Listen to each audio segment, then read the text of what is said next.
우리나라 사람들의 그 각계각층의 지도자라는 사람들에게 물으면 여러분의 인생에 가장 큰 감동과 영향을 준 책이 무엇입니까? 한 곳만 꼽아 보십시오. 기독교인이든 비기독교인이든 지도자들에게 물으면 그 부동의 1위를 차지한 책이 있습니다.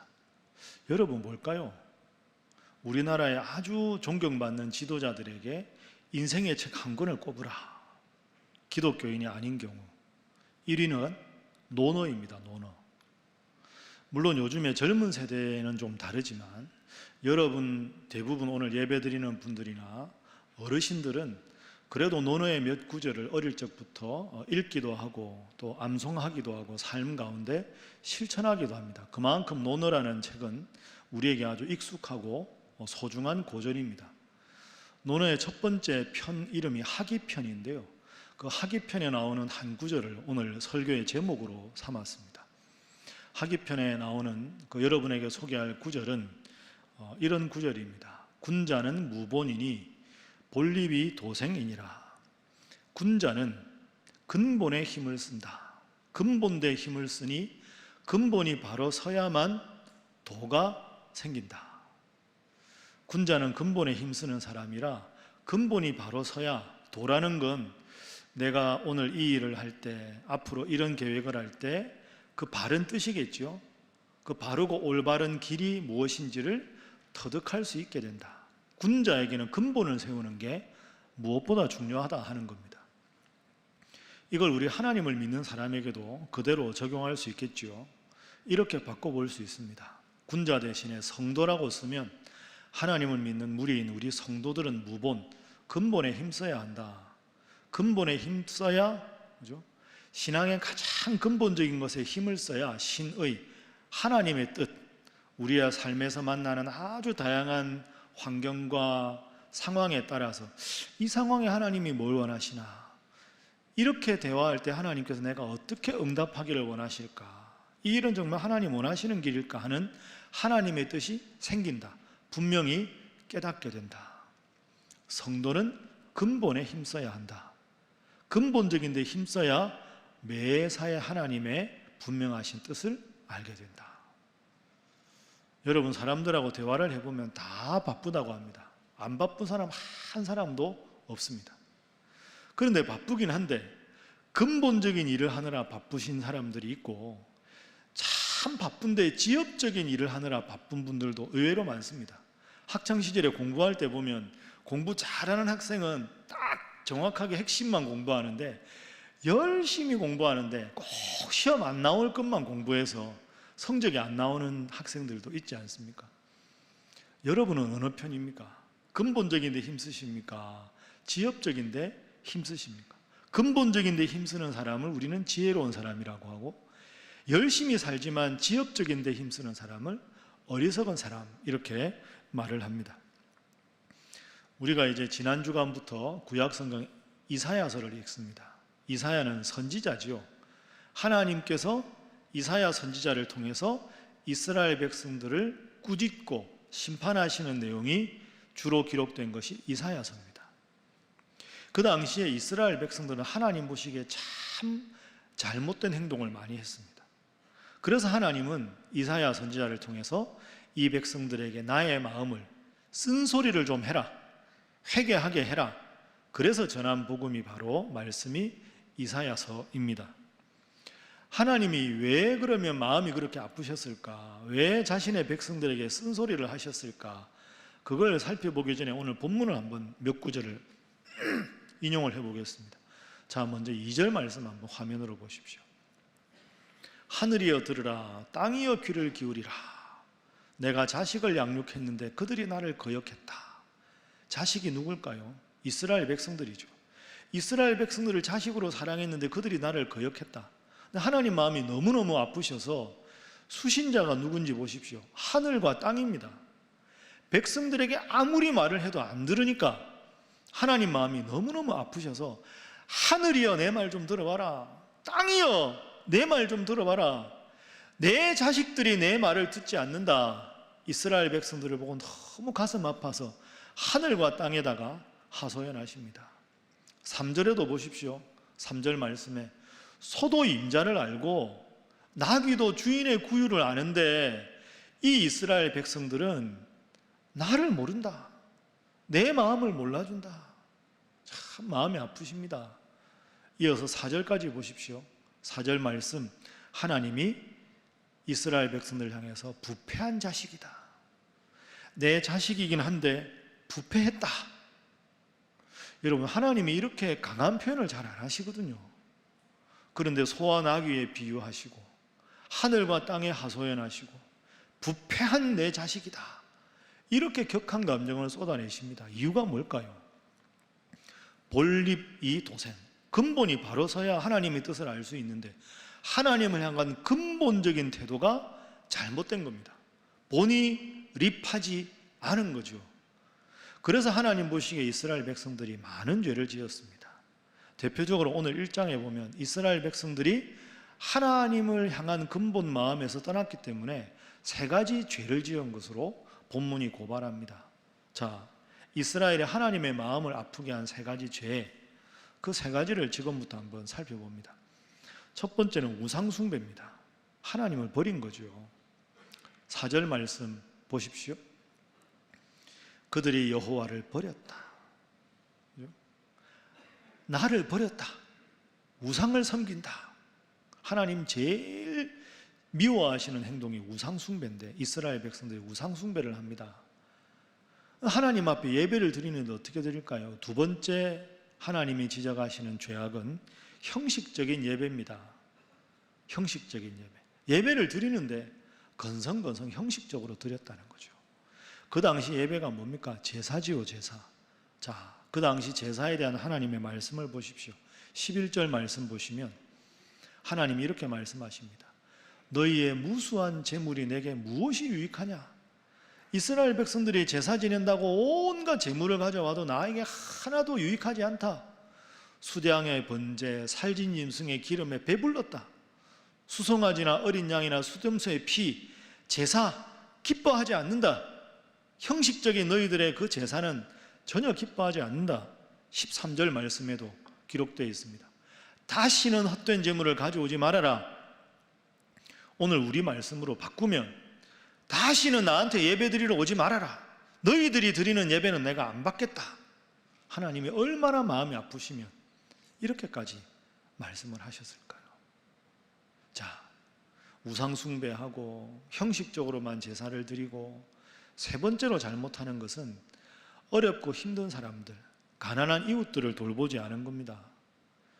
여러분, 나라가 타락하면 제일 힘든 사람들이 소외되고 가난한 사람들 아닙니까? 16절 말씀 보십시오. 하나님이 너희는 스스로 씻어라. 행악을 그쳐라. 그럼 어떤 행악을 했을까요? 어떤 악한 행동을 했는가? 17절 말씀에 나옵니다. 너희는 선행을 배우며 정의를 구해야 되는데 학대받는 자를 도와주고 고아를 위하여 신원하고 원한을 갚아주라. 과부를 위하여서 변호하라. 그걸 하나도 안 한 게 너희의 악행이다 하는 거죠. 그러니까 여러분, 이 이사야서 1장의 배경에 이스라엘은 총체적인 난국입니다. 하나님 앞에 근본이 바로 서지 않고 정치가 혼란하고 형식적인 예배를 드리고 우상숭배하고 힘들고 어려운 이웃을 돌보지 않고 하나님 보시기에 온갖 죄가 가득합니다. 그런데 모두가 잘못이라고 생각을 하지 않습니다. 다 잘못하니까. 근데 하나님이 뭐라고 말씀하십니까? 오늘 설교 제목으로 말하면 본립해야 한다. 근본을 바로 세워라. 내가 너희들에게 원하는 뜻이 무엇인지 그것을 분명히 바로 세워야 내가 너희들을 향한 도가 생한다.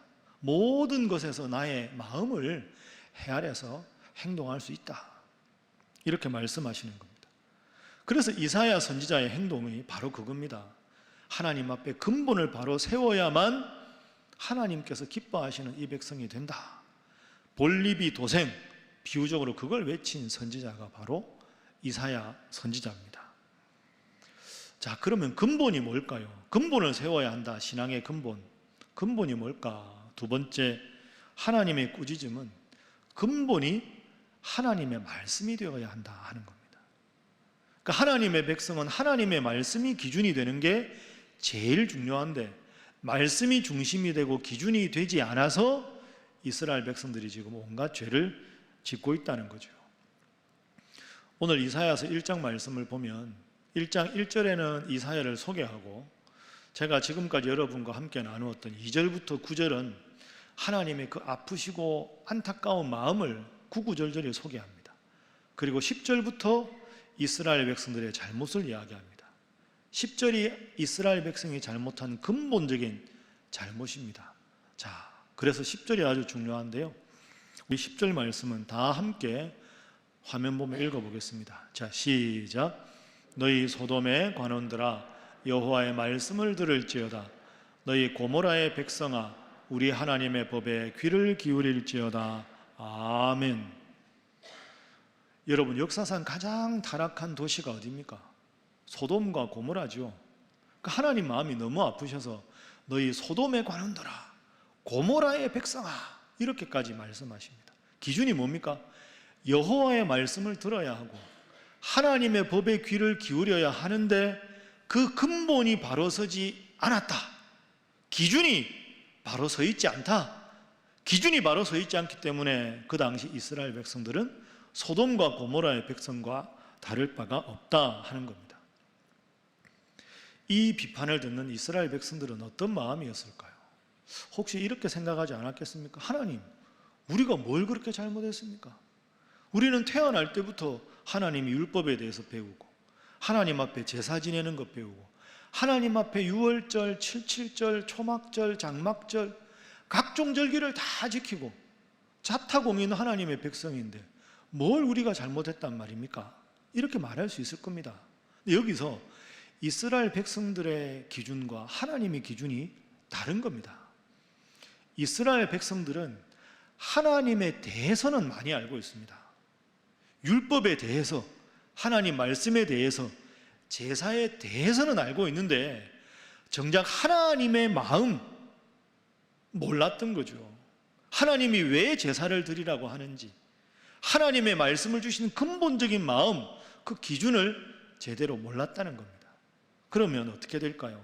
말씀을 읽어도 복 받는다는 좋은 말씀은 아멘으로 응답하고, 말씀을 읽다가 좀 부담스럽고 불편한 건 슬며시 뒤로 제치고, 제사 지낼 때도 하나님 앞에 제일 좋은 제물을 바쳐야 되는데 이건 아까운데 적당하게, 그러다 보니까 기준이 내가 돼버리는 겁니다.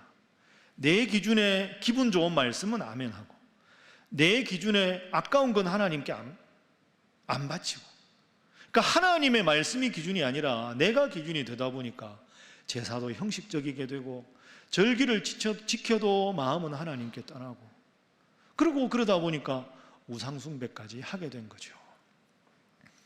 여러분, 깊이 생각하십시오.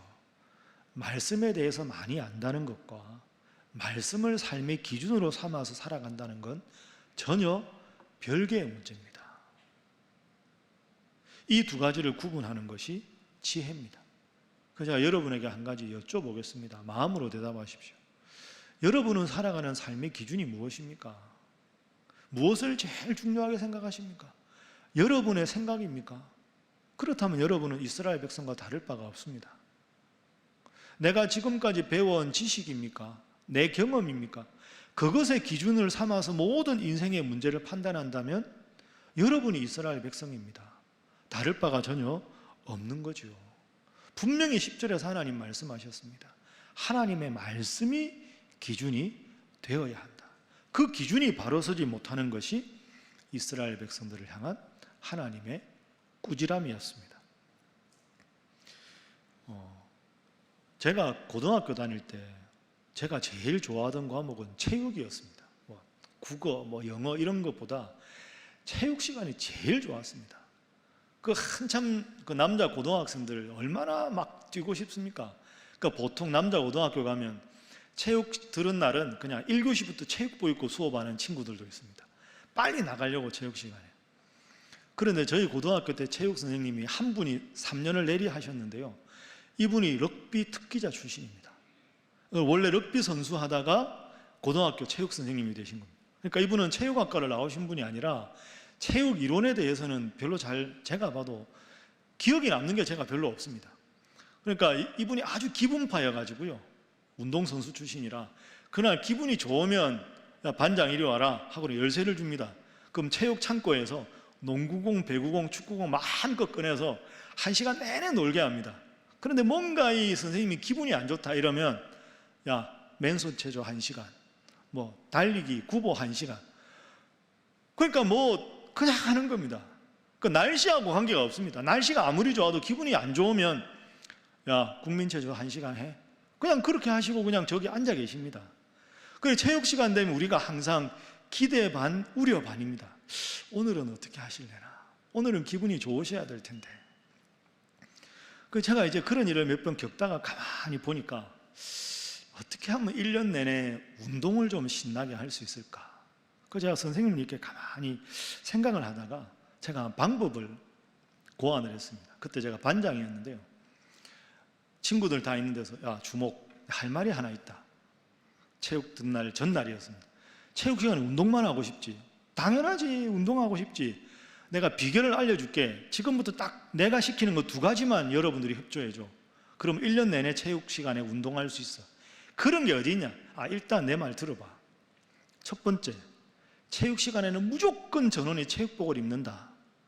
혹시 까먹고 체육복 안 갖고 왔으면 다른 반 체육 시간 든 친구한테 가서 체육복 갈아입고 와라. 여러분도 그렇죠. 체육 시간에 선생님이 나왔는데 체육복 안 입은 친구들이 있으면 선생님 기분이 안 좋을 거 아닙니까? 전원 체육복으로 환복하고 갈아 입는 겁니다.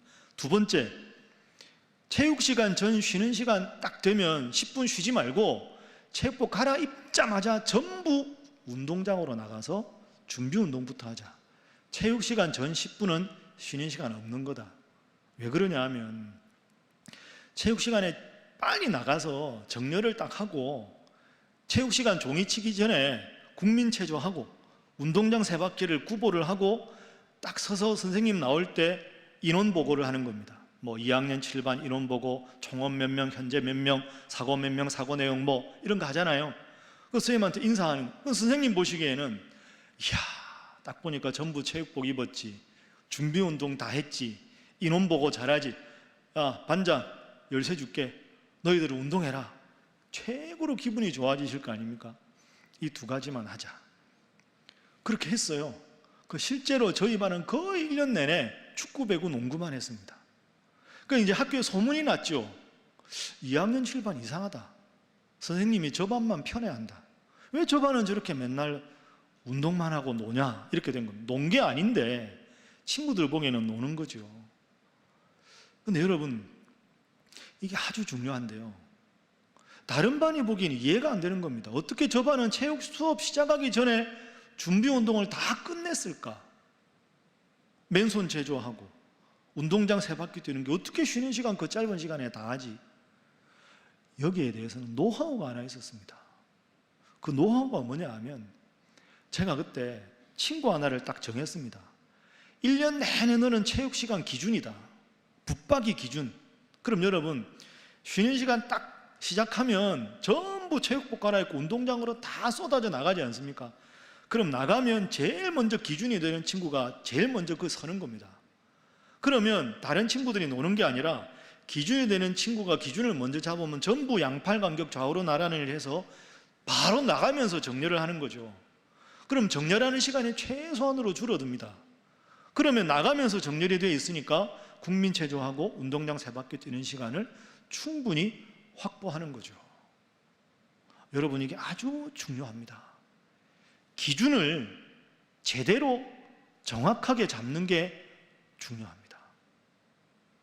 기준이 바로 서 있지 않으면 체육 선생님 보시기에는 체육복을 입고 운동화를 신고 운동장에 나가 있으면 그 아이들도 그렇고 다른 반 친구들도 체육 시간이구나 생각합니다. 스스로도 다른 친구들도 운동장에 체육복 입고 운동화 신고 있으면 체육 시간입니다. 아닙니다. 그런데 선생님 보시기에는 중요한 건 체육 선생님 보시기에 제대로 정렬이 되어 있지 않고 제대로 운동할 준비가 되어 있지 않으면 오합지졸입니다. 여러분, 여기서 2가지 관점이 존재하죠. 학생들의 관점은 우리가 뭐가 문제인데 다 갖추었는데, 선생님 보시기에는 운동할 준비를 갖추지 않았다는 겁니다. 이 두 가지 관점이 오늘 본문에 그대로 적용이 됩니다. 이스라엘 백성들 입장에서는 나는 태어나면서부터 율법에 대해서 배웠다. 남자라 할례도 받았다. 우리는 절기도 지킨다. 우리 하나님 앞에 제사도 자주 바친다. 우리가 보기에도 우리는 하나님의 백성이고 다른 이방 민족이 보기에도 이스라엘 백성들은 하나님의 백성입니다. 자타가 공인하는 거죠. 아닙니다. 하나님 보시기에는 기준이 잘못된 거죠. 하나님이 정말로 원하시는 것은 정말로 하나님 앞에 드릴 만한 정성이 있는 제사, 하나님의 말씀이 기준이 되는 삶인데 그런 거 전혀 갖추지 않고 외양만 갖추고 형식만 갖추면 하나님 보시기에는 그것이 안타까운 모습입니다. 겉으로는 나를 존경하는 것 같으나 나를 섬기는 것 같으나 마음은 내게서 멀도다. 하나님의 이 비판을 이스라엘 백성들을 향해서 하고 있는 겁니다. 여러분, 그래서 오늘 본문은 우리에게 이 질문을 심각하게 합니다. 겉으로 보이는 외면적인 게 아니라 우리의 삶의 기준이 과연 하나님의 말씀인가? 내가 뭔가 행동을 할 때도 하나님이 정말 이걸 원하실까? 뭔가 계획을 할 때도 이게 정말 하나님께서 기뻐하시는 계획인가? 함께 대화하면서도 내가 저분에게 어떻게 말씀드리는 것이 하나님께서 기뻐하시는 행동인가? 새벽마다 말씀과 함께 붙잡고 이 말씀대로 살아가려면 내가 어떤 것을 오늘 결단해야 되는가? 그렇게 살아가는 작은 것이 모여서 하나님의 백성이 되는 겁니다. 여러분, 아무리 세상이 악해져 가고 기준이 하나님 믿는 기준이 점점 희미해져 가도 여러분만은 하나님 말씀 중심으로 기준을 분명하게 세우고 하나님 뜻대로 살아가는 우리 사랑하는 신일의 모든 성도들 되시기를 주님 이름으로 축복합니다. 자, 우리 옆에 분들과 인사 한번 하겠습니다. 말씀을 기준으로 살아가시기 바랍니다. 한 번 더 하겠습니다. 잘하시기 바랍니다. 이제 마지막 세 번째로 이제 하나 정리하겠습니다. 근데 여러분이 마음속으로 이런 질문이 생길 겁니다. 내가 하나님 믿는데 내가 어떨 때는 정말 하나님 중심으로 살아가는 것 같은데 어떨 때는 내가 하나님 중심으로 살아가는 것 같지 않은데 내가 정말 지금 내 마음 중심에 기준에 하나님의 말씀이 있는가? 내가 정말 말씀 중심으로 살아가고 있는가? 스스로 이걸 판단할 수 있는, 분별할 수 있는 시금석이 있어야 되겠죠. 내가 지금 정말 하나님 중심으로 살고 있는가 아닌가? 그 가장 중요한 판단 기준, 판별 기준이 바로 예배입니다. 예배. 그리고 세 번째 교훈은 예배가 말씀 중심의 삶의 시금석이다 하는 거죠. 자, 기억해 보시면 10절 말씀에 소돔과 고모라에 빗대서 하나님 말씀의 기준을 세우지 않은 이스라엘 백성들에 대해 하나님께서 꾸지람을 하셨습니다. 그러면서 11절에서 이렇게 이어집니다. 자, 화면으로 11절 12절 말씀 보십시오. 여호와께서 말씀하시되 너희의 무수한 재물이 내게 무엇이 유익하뇨? 나는 수장의 번제와 살진 짐승의 기름에 배불렀고 나는 수송아지나 어린 양이나 수렴사의 피를 기뻐하지 아니하노라. 말씀의 기준이 서 있지 않는다 하고는 바로 예배 말씀하시죠. 12절도 보십시오. 너희가 내 앞에 보이러 왔다. 제사 드리러 왔다. 예배 드리러 왔다. 누가 너희한테 제사 드리라고 했느냐? 내 마당만 밟을 뿐이라. 이 말씀은 제사, 예배를 드리는 바른 마음가짐이 되어 있지 않다 하는 겁니다. 그러니까 10절과 11절, 12절 말씀을 연결시키면 내가 지금 하나님의 말씀이 내 삶의 기준인가 아닌가는 내가 어떤 태도로 예배를 드리고 있는가를 보면 알 수 있다 하는 거죠. 여러분, 오늘 이런 시간에 이렇게 예배하러 오셨습니다. 참 훌륭하십니다. 여러분을 정말 제가 격려하고 칭찬하고 싶습니다. 그런데 여러분의 마음 중심이 어떤지는 저는 잘 모릅니다. 하나님만 아시겠죠. 그럼 내가 정말로 하나님 앞에 신령과 진리로 예배드리고 있는가? 그걸 판별하기 위한 질문을 제가 한번 드려보겠습니다. 속으로만 한번 대답해 보십시오. 자, 지금 저와 여러분이 예배를 드리는데요, 이 제가 있는 곳이 강대상인 강단, 여기가 강단이고 여러분이 지금 앉아 있는 곳은 회중석입니다. 가정에서 영상으로 예배하는 분들은 영상 화면 앞이 회중석이 되겠죠. 여기가 강단, 여러분들 앉은 곳은 회중석. 이걸 비유하자면 어디가 무대고 어디가 관객석입니까? 강단하고 회중석을 비유하면 어디가 관객석이고 어디가 무대입니까? 아유, 목사님 뭐 그렇게 쉬운 질문을 하십니까? 목사님이 설교하는 거기가 무대고 우리가 관객석이지요. 이렇게 쉽게 생각하는 겁니다. 그게 아닙니다, 여러분. 잘 생각해 보십시오. 여러분이 관객석에 있고 제가 무대에 있는 게 아닙니다. 그렇게 생각하면 우리는 착각합니다. 무대에 제가 지금 설교하고 있으니까 관객 입장에서 평가하는 거죠. 오늘 목사님 설교가 좀 길더라. 목사님 오늘은 이러시더라. 우리 목사님 설교는 이렇더라. 오늘 찬양대 찬양은 어떻더라. 오늘 반주가 템포가 어떻더라. 누구 교회 왔더라. 오늘 어떻더라. 그 평가의 기준이 여러분이 되는 겁니다. 여러분 아닙니다. 예배의 평가자는 여러분이 아닙니다. 예배를 받는 대상이 누구십니까, 여러분? 하나님입니다. 하나님 한 분만이 예배의 대상입니다. 쉽게 말하면 예배의 관객은, 유일한 한 분 관객은 하나님이십니다. 여러분이 관객이 아닙니다. 저는 저대로 최선을 다해서 말씀을 준비해서 하나님 말씀을 전해서 한 분 관객이신 하나님께 기쁨을 드리는 게 제가 할 일이고, 여러분이 회중석에서 하실 일은 여러분의 눈에 보이지 않지만 영광으로 임재하시는 하나님 앞에 간절한 마음으로 찬송하고 아멘으로 말씀에 응답하고 기도의 아멘으로 함께 응답하면서 여러분의 마음을 보시는 유일한 관객이신 하나님 앞에 영광을 돌리는 겁니다. 여러분은 관객이 아닙니다. 하나님만이 유일한 관객이십니다. 그래서 내가 지금 예배를 드릴 때, 내가 지금 예배를 드리는 이 모습을 정말 하나님이 기뻐하시는가? 나는 과연 하나님 앞에 바른 태도로 예배를 드리는가? 늘 생각해야 합니다. 제가 늘 말씀드렸죠. 제가 설교하러 여기서 나올 때 내가 연약할수록 더욱 귀히 여기사 높은 보좌 위에서 낮은 나를 보시네. 연약할수록 귀하게 쓰시는 하나님, 제가 또 말씀을 전하러 나갑니다. 하나님께서 함께 해주십시오. 그 마음으로 나오는 겁니다. 제가 오늘도 설교 4번 하거든요. 제가 설교 4번 한다고 건성건성으로 형식적으로 4번째 예배는 대충, 그런 마음이 제게 있으면 하나님이 제게 얼마나 실망하시겠습니까? 여러분도 마찬가지입니다. 이 예배당에 들어올 때마다 내 마음 중심을 하나님이 살피시는데 하나님 보시기에 정말 바른 태도로 예배를 드리는 게, 그게 중요합니다. 그래서 예배 시간에 그냥 핸드폰 확인하고 다리를 꼬고 예배를 드리고 시계 보고 옆 사람 신경 쓰고 가정에서 부득이하게 온라인으로 예배 드릴 때 복장도 그냥 대충 하고 예배 드리다가 이런 일 저런 일 하고, 그거 잘못된 겁니다.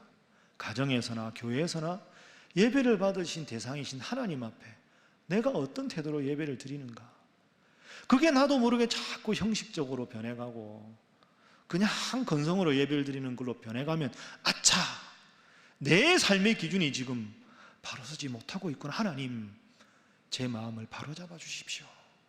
말씀의 기준을 두겠습니다. 이런 태도가 우리에게 필요한 것이죠. 그래서 우리 예수님께서도 우리에게 분명하게 말씀하셨습니다. 우리가 잘 아는 구절이죠. 요한복음 4장 24절 말씀입니다. 자, 우리 다 함께 읽어보겠습니다. 시작. 하나님은 영이시니 예배하는 자가 영과 진리로 예배할지니라. 아멘. 여러분 꼭 기억하십시오. 평생토록 이 구절을 외우시고 실천하셔야 합니다. 자, 그런 의미에 저를 한번 따라해 보시죠. 내 삶의 기준은 오직 진리이신 하나님의 말씀으로 삼겠습니다. 여러분 그렇게 하시겠습니까? 다시 한번 따라합니다. 하나님 중심의 삶은 예배 중심의 삶이다. 예배의 성공이 인생의 성공이다. 여러분 믿습니까? 오늘 제일 기본적인 것 같지만 세 가지 꼭 기억하십시오. 내 삶의 기준은 하나님이 되셔야 되고, 하나님이 기준하는 말씀은 말씀 중심으로 살아가는 것이고, 말씀 중심으로 살아가는 것은 예배 정성을 다하는 것이다. 하나님, 말씀, 예배. 가장 기본적인 것 같지만 기본이 바로 서야 하나님의 매사에 우리를 향한 뜻을 알 수 있다. 기억하시고 주님 중심, 말씀 중심, 예배 중심으로 살아가셔서 하나님 앞에 큰 복을 누리시는 우리 사랑하는 신일의 모든 성도 되시기를 주님 이름으로 축복합니다. 기도하겠습니다. 사랑의 하나님, 참으로 감사합니다. 부족하고 죄 많은 저희들을 부르셔서 오늘도 예배하게 하심을 참으로 감사합니다. 사랑의 하나님, 세상적인 생각과 가치관을 우리 삶의 기준으로 삼지 말게 하옵소서. 하나님 중심, 하나님 말씀 중심, 하나님께 드리는 예배 중심으로 하나님의 은혜를 입은 성도, 하나님께 그 은혜 감사하며 살아가는 우리 신일의 모든 성도들이 되게 하여 주옵소서. 예수님의 이름으로 기도하옵나이다. 아멘.